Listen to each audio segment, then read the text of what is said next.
मैं doctor Ramesh Sharma, associate professor botany, government college Kotputli. कवक संरचना के बारे में हम बात कर रहे थे, तो आज हम कवक जाल की समग्र संरचना या कवक ऊतक के बारे में बात करेंगे।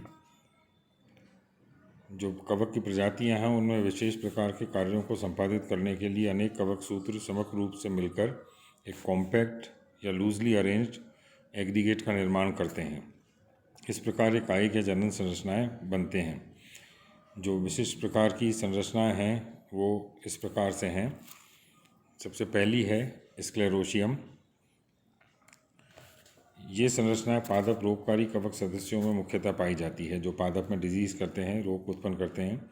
ये कठोर दीर्घवृत्ताकार सींग के समान मुड़ी हुई या गोलाकार डोरमेंट और दृढ़ संरचना होती है, जो सूडोपेरेन्काइमा के द्वारा निर्मित और पेरिनेशन का कार्य करती है। इसका निर्माण मोटी भित्ति वाले कवक सूत्रों की संगतियों से होता है। स्क्लेरोशियम के भारी कवक सूत्र भाग अधिक मोटी भित्तियों वाले एवं गहरे रंग के होते हैं, इसलिए अधिक सघन आवरण को निरूपित करते हैं। इस आवरण को रिंड कहा जाता है या छिलका। ये अनेक स्तरों या परतों के द्वारा बना होता है एवं शुष्क तथा प्रतिकूल परिस्थितियों में स्क्लेरोशियम की रक्षा करता है। स्क्लेरोशियम के भीतरी अथवा केंद्रीय भाग के कवक सूत्र,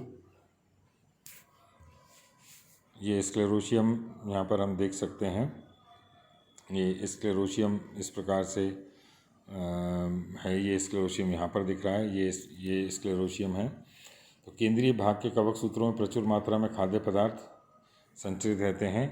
ये इसका रिंड है या छिलका है, ये बीच का हिस्सा। कुछ संरचनाओं में स्क्लेरोशियम लंबे समय तक निष्क्रिय या डोरमेंट रहने के पश्चात अनुकूल परिस्थितियों में अंकुरित होता है और फ्रूटिंग बॉडी का निर्माण करता है। अनेक रोगजनक कवक प्रजातियां जैसे क्लेविसेप्स, राइजोक्टोनिया इत्यादि में स्क्लेरोशिया पाए जाते हैं। ये प्राय एस्कोमाइसिटीज़ वर्ग के सदस्यों में मिलती है और बेसिडियोमाइसिटीज़ के कुछ सदस्यों में ही मिलती है।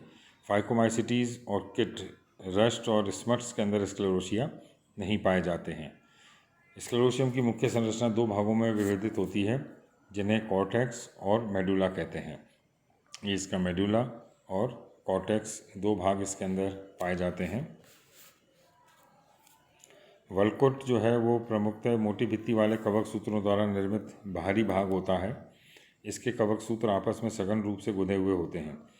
इन कवक सूत्रों की भित्तियाँ अत्यधिक क्यूटिन में एवं रंगीन होने के कारण स्क्लेरोशियम पीले, भूरे, नीले, बैंगनी या काले रंग के दिखाई पड़ते हैं।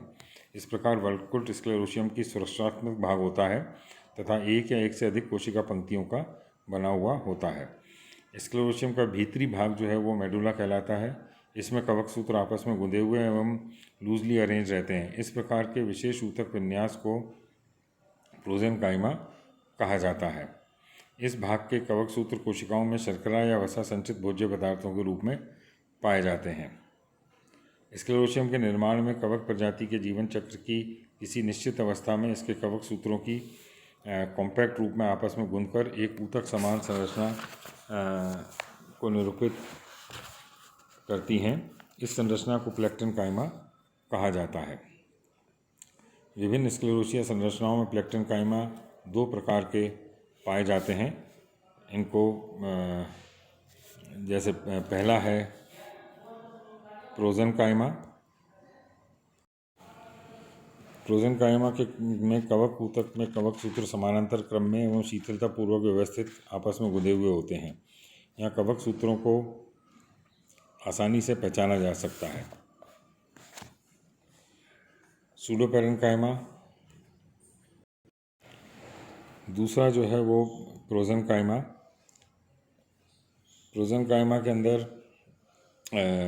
जो दूसरा जो है वो सूडोपेरेन्काइमा कवक सूत्र एक सघन संरचना होते हैं और ये इस प्रकार गुंथ जाते हैं कि इनका अस्तित्व अलग अलग नहीं पहचाना जा सकता। इनको उच्च वर्गीय पौधों की मृदूत की कोशिकाओं के समान ही देखा जा सकता है। यहाँ अंडाकार या गोलाकार कोशिकाएं एक दूसरे के पास व्यवस्थित होती हैं, परंतु ये प्लाज्मोडेस्माटा द्वारा जुड़ी हुई नहीं होती हैं। तीसरा स्ट्रोमा, यह कवक जाल के एकत्र होने से निर्मित कठोर एवं अवरोधी तथा जटिल आभासी मृदूत की संरचना होती है, जिसमें फलनकाय निर्मित होते हैं।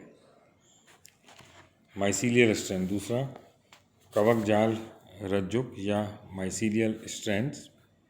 यह कवक सूत्रों की समानांतर संहतियों द्वारा निर्मित अविभेदित संरचना होती है। जो बेसिडियोमाइसिटीज, एस्कोमाइसिटीज, ड्यूटेरोमाइसिटीज में इस प्रकार की संरचनाएं पाई जाती हैं। कुछ कवक प्रजातियों जैसे सर्पुला में एक कवक जालीय रज्जुक अनेक मीटर लंबा पाया जाता है। यह संरचना दोनों दिशाओं में पदार्थ का संवहन करने की क्षमता रखती है। विभिन्न कवक प्रजातियों में 3 प्रकार के कवक जालीय रज्जुक पाए जाते हैं। ये 3 प्रकार के कौन कौन से होते हैं? पहला, कुछ संरचनाओं की कोशिका गुहा बड़ी होती है। ये आपस में मिलकर लिटेक्स वेसल्स के समान एक नलिकाकार तंत्र बनाती हैं। दूसरा, कुछ रज्जुक पतले स्क्लेरेन्काइमा फाइबर्स के समान स्थूलित हो जाते हैं तथा इनकी ल्यूमन समाप्त हो जाती है। इनकी भित्ति को एक स्टेन एक्लोर जिंक आयोडाइड द्वारा विरंजित किए जाने पर गहरा रंग नीला रंग ग्रहण कर लेती है। रज्जुक के कवक सूत्रों में अत्यधिक जीवद्रव्य एवं परिधि की कोशिकाओं में ऑक्सलेट की बहुलता होती है। तीसरा, तंतुजटा या राइजोमॉर्फ। कुछ कवक सदस्यों में कवक तंतुओं के समुच्चय से इनके आपस में गुंज जाने के कारण गहरे भूरे रंग की जड़ के समान संरचनाएं निर्मित होती हैं, जिनको राइजोमॉर्फ कहा जाता है। इनका निर्माण प्राय जड़ों को संक्रमित करने वाली कवक प्रजातियों में होता है। इनमें सुविकसित एपिकल मेरिस्टेम पाया जाता है। विभिन्न कवकों में 2 प्रकार की तंतुजटा पाई जाती है। पहली अविभेदित और दूसरी विभेदित।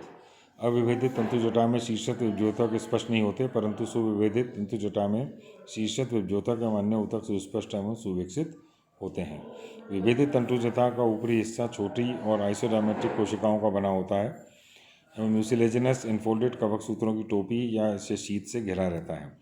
वृद्धि बिंदु के पीछे दीर्घीकरण क्षेत्र पाया जाता है। राइजोमॉर्फ या तंतुजटा का मध्य भाग खोखला या ठोस होता है, जिसे मेडुला कहते हैं। इस मेडुला के चारों ओर कोशिकाओं का एक क्षेत्र होता है जो संवहन में सहायक होती हैं। इसकी परिधीय सीमा पर अपेक्षाकृत छोटी एवं स्थूल भित्ति वाली गहरे रंग की कोशिकाएं पाई जाती हैं। तंतुजटा का निर्माण मोनोकैरियोटिक अथवा डायकैरियोटिक कवक जाल से होता है। तंतुजटा में जमीन के नीचे काफ़ी दूरी तक फैल जाने का अनूठा गुण होता है। सामान्य कवक सूत्रों की तुलना में संक्रमण क्षमता भी अधिक होती है। प्रतिरोधी एवं कठोर होने के कारण शुष्क एवं प्रतिकूल परिस्थितियों को आसानी से सहन कर सकती हैं। अतः इनमें पेरिनेशन की क्षमता भी पाई जाती है। ये वनों में एक वृक्ष से दूसरे वृक्ष की जड़ों में परजीवी के रूप में फैलती हुई पाई जाती है।